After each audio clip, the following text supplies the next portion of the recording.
এরকম একজনের সাথে স্ক্রিন শেয়ার করছি এবং রোমান্টিক সিকোয়েন্স করছি, আমাদের রসায়নটা দর্শক কিভাবে নিবেন, মানে পর্দায় যখন আমরা কাজ করব, যেহেতু রোমান্টিক সিন আছে, তো আশা করব আমার পরবর্তী কাজটা যেন তাণ্ডবের থেকেও ভালো হয়। প্লিজ, আমি অনেক জঘন্য গান গাই। 2 লাইন। কে দিল পিরিতের বেড়া লিচুর বাগানে, কে দিল পিরিতের বেড়া লিচুর বাগানে। আপনাকে দর্শক নায়িকা হিসেবে নেবে এই ভয়টা কি ছিল?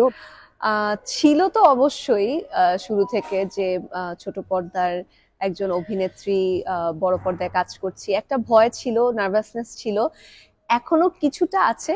তবে আমার কাছে মনে হয় আসলে লিচুর বাগানে গানটি দর্শক যেভাবে, মানে গানটিতে আমাদেরকে ভালোবাসা দিয়েছেন, সো আশা করব যে সিনেমাটাতে আমার চরিত্র, সেই সাথে আমার এবং মেগাস্টার শাকিব খানের রসায়নকেও মানুষ পছন্দ করবে। বান্ডেল থাকলে প্রতি সেনমানিতে টাকা বাঁচবে। বিকাশ সেনমানি বান্ডেল কিনে জিতুন প্রতি লেনদেনে। তাণ্ডব সিনেমায় যুক্ত হওয়ার ওই ঘটনাটা যদি একটু বলতেন।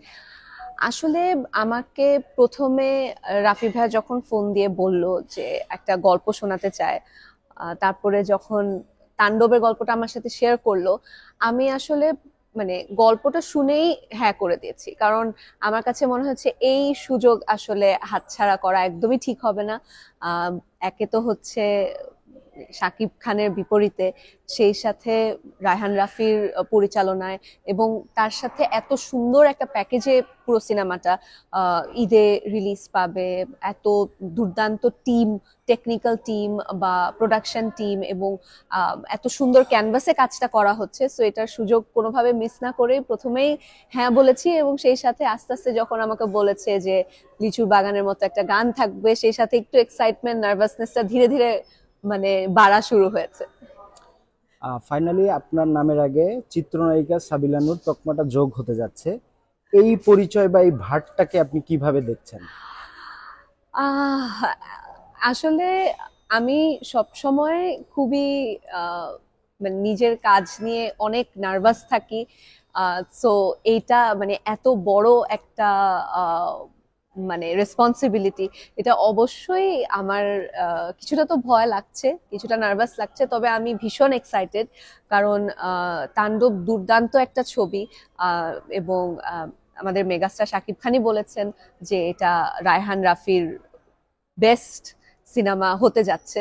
সো আমার জন্য আসলে এটা অনেক বড় পাওয়া যে এত মানে দুর্দান্ত একটা সিনেমার অংশ হতে পেরেছি, এবং সেই সাথে আমার বাণিজ্যিক সিনেমায় অভিনয় করার যাত্রাটা এত সুন্দর একটা সিনেমা দিয়ে শুরু হয়েছে।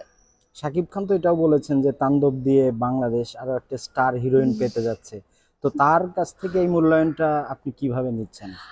আমি তো আসলে যখন সাকিব ভাইয়া বলছিলেন কথাটা, আমি মানে মানে কি বলবো, ফিলিংটা আসলে বুঝে বলতে পারবো না। ডেফিনেটলি আমাদের দেশের বিগেস্ট স্টার এবং আমাদের মেগা স্টার, ২৬ বছর ধরে ওনার জার্নি। সো মানে উনি যখন কথাটা বলবেন, সেই কথাটা অবশ্যই আমার জন্য অত্যন্ত অত্যন্ত মানে মূল্যবান।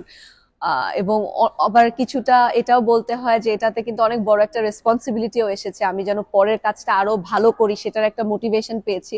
তো আসলে সাকিব ভাইকে অনেক অনেক ধন্যবাদ যে আমাকে উনি এতটা সাপোর্ট করেছেন, এত মানে উনি আমাকে একটা বারের জন্য বুঝতে দেননি যে উনি এত বড় একজন স্টার আমার সাথে স্ক্রিন শেয়ার করছেন, এবং সেটে উনি এতটাই গ্রাউন্ডেড, এতটাই হাম্বল, যে আমার কাছে মনে হচ্ছে আমরা তো অনেক বছর ধরে বোধহয় কাজ করছি।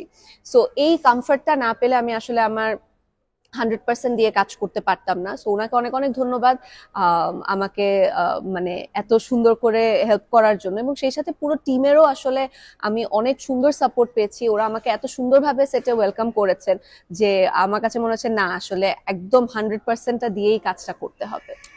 একটু যদি বলতেন যে একদম প্রথম দিন শাকিব খানের সাথে শুটিং এর মানে অ্যাকশন কাট রেডি বলার আগের মুহূর্তটা আপনার সাথে কেমন ছিল? আমার এখনো মনে আছে, ওটা ছিল হচ্ছে আমাদের প্রথম, মানে আমার পুরো সিনেমায় প্রথম দিন প্রথম সিনই সাকিব ভাইয়ের সাথে ছিল। সো এটাতে তো আমাকে যখন শেয়ার করেছে, আমি তো মানে অনেক নার্ভাস হয়ে গিয়েছি যে প্রথম দিনে প্রথম সিকোয়েন্সেই ওনার সাথে স্ক্রিন শেয়ার করব, সো একটা নার্ভাসনেস কাজ করছিল। বা আবারও বলতে হয়, উনি যখন সেটে এসেছেন, উনি সেটে একদমই মানে উনি যে এত বড় স্টার এটা একবারও বুঝতে দেননি। উনি আমাদের সবার মতো করে একজন টিম মেম্বার হয়ে কাজ করেছেন, এবং সেই সাথে চরিত্রকে আরো কত সুন্দর করে ফুটিয়ে তোলা যায়, এবং মানে পুরো সিনেমার মধ্যে মানে সিনেমাটাকে আরো কিভাবে ভালো করা যায় উনি সেটা নিয়েই সবসময় ভেবেছেন। সেটা নিয়ে আমরা ডিসকাস করেছি, আমি, রাফি ভাইয়া এবং সাকিব ভাই একসাথে মিলে।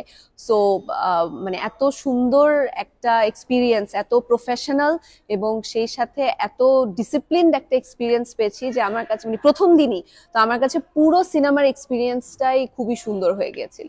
আপনার কাছে কোনটা কঠিন মনে হয়েছে, নাচ, অভিনয় নাকি রোমান্টিক সিন, কোন বিষয়টা? নাচ তো যেহেতু আমি আসলে মানে কত্থক নৃত্যে আমার মানে আমি 3.5 বছর বয়স যখন, তখন বুলবুল ললিতকলা একাডেমিতে ভর্তি হয়েছি। সো নাচের ব্যাপারটা আমাকে যখন বলেছে এবং বলেছে যে আসলে একটু ফোক নৃত্য বা একটু ডিফারেন্ট টাইপের, আমি এক্সাইটেড ছিলাম, কারণ আমার কাছে মনে হচ্ছে যাক মানে দর্শক আমাকে ভিন্নভাবে পর্দায় দেখতে পারবেন। আম, আমার কাছে সব থেকে বেশি ইন্টারেস্টিং এবং সব থেকে ভয়ের ছিল আসলে আমাদের রোমান্টিক সিনগুলো।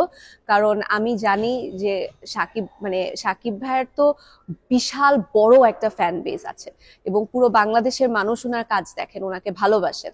সো এরকম একজনের সাথে স্ক্রিন শেয়ার করছি এবং রোমান্টিক সিকোয়েন্স করছি, আমাদের রসায়নটা দর্শক কিভাবে নিবেন, প্রথমবারের মতো আমাকে দেখবেন ওনার সাথে স্ক্রিনে, কতটা মানাবে, কতটা ভালো লাগবে, সেই একটা প্রেশার তো ছিলই। তবে হ্যাঁ, মানে এইটাই আমার কাছে রোমান্টিক সিনগুলো করার সময় আসলে সব থেকে বেশি নার্ভাস লেগেছিল। আগামীকাল ছবি রিলিজ হচ্ছে, তো পরীক্ষার আগের রাতের মতো কি টেনশন হচ্ছে? অবশ্যই অবশ্যই অনেক, আমি তো খুবই এক্সাইটেড, আমি অনেক নার্ভাস। আমি একবার বলছি আমি ফার্স্ট ডে ফার্স্ট শো দেখবো, আরেকবার বলছি না আমি আসলে পরের কয়েকটা শো পরে দেখবো, আমি দর্শকদের ফিডব্যাক পাওয়ার পরে দেখবো। সো আমি ভীষণ এক্সাইটেড, এবং আশা করি তাণ্ডব মানুষের মন জয় করবে, এবং নিশাত এবং স্বাধীনের যে রসায়ন এটা দর্শক মনে রাখবেন। একটু কি ধারণা পেতে পারি নিশাত মেয়েটা কেমন স্ক্রিনে? নিশাত মেয়েটা হচ্ছে চঞ্চল, এবং নিশাত স্বাধীনকে ভীষণ ভালোবাসে। সো এই ভালোবাসার কারণে আসলে কি কি ঘটে এটা দর্শক তাণ্ডব দেখলে বুঝতে পারবে। তবে এতটুকু বলতে পারি যে আমার কাছে মনে হয়েছে যে রায়হান রাফি দুর্দান্ত, এবং এটা তো আমার রাফি ভাইয়ের সাথেও ফার্স্ট কাজ। সো রাফি ভাই দুর্দান্ত, এবং উনি এত যত্ন নিয়ে সিনেমাটা করেছেন। সেই সাথে স্বাধীন এবং নিশাত অর্থাৎ শাকিব খান এবং সাবিলা নূরের রসায়নটাও উনি খুব সুন্দরভাবে পর্দায় ফুটিয়ে তুলতে পারবেন। তাণ্ডব দিয়ে আপনার যে জার্নিটা শুরু হলো, এই যাত্রাটা আপনি কত দূর দেখতে চান? যতদূর আমার দর্শকরা আমাকে নিয়ে যায়। আমি চাই, আমি সবসময় বলেছি আমি ভালো কাজ করতে চাই, ভালো মানের কাজ করতে চাই, এবং সবসময় বলেছি যে আমি যখন বাণিজ্যিক সিনেমা করব, আমি এমন একটা সিনেমা করতে চাই যেটা দর্শক ভালোবাসবেন, বাণিজ্যিকভাবে সফল হবে, এবং সেই সাথে মানে মেগাস্টার শাকিব খানের সাথে স্ক্রিন শেয়ার করার একটা স্বপ্ন তো অবশ্যই ছিল, ফাইনালি সেই স্বপ্ন পূরণ হচ্ছে। সো আশা করব ভবিষ্যতে যেন তাণ্ডব আমাদের সিনেমার হিস্ট্রিতে একটা স্ট্যান্ডার্ড সেট করবে। সো আশা করব আমার পরবর্তী কাজটা যেন তাণ্ডবের থেকেও ভালো হয়। আমার একটু জানার আগ্রহ যে শুটিং এর আগে শাকিব খান সম্পর্কে আপনার কি ধারণা ছিল, এবং আফটার শুটিং আপনার কি ধারণা হলো? আচ্ছা, শুটিং এর আগে তো একটা ধারণা অবশ্যই থাকে যে আচ্ছা উনি এত বড় একজন স্টার, উনি যখন সেটে যান উনি কি মানে উনি কেমন হবেন, বা উনি আমার সাথে কিভাবে করে মানে পর্দায় যখন আমরা কাজ করব, যেহেতু রোমান্টিক সিন আছে, যে কিভাবে কাজ করব, কতটুকু উনি মানে কোঅপারেশন দিয়ে কাজ করবেন, একটা তো ভয় ছিল। তবে আমি বলবো যেহেতু ওনার সাথে আমার শুটিং এর আগে মানে আমাদের ওনার আগের সিনেমার মানে তুফানের পরে ওনার সাথে আমার কথা হয়েছিল। সো উনি সবসময় আমাকে বলেছেন যে সিনেমা করো সিনেমা করো। সো ওনার কাছ থেকে আমি সবসময় খুবই পজিটিভ একটা ভাইব পেয়েছি। সো অত খুব বেশি নার্ভাসনেস ছিল না। তবে এটা অবশ্যই বলতে হয়, ওনাকে সেটে দেখে আমি মানে আমার কাছে মনে হচ্ছে যে এত মানে মানে মেগাস্টার শাকিব খান এতটা হাম্বল, এতটা গ্রাউন্ডেড, এটা আমি আশা করিনি। সো মানে ভীষণ ভীষণ পজিটিভ একটা এক্সপিরিয়েন্স হয়েছে।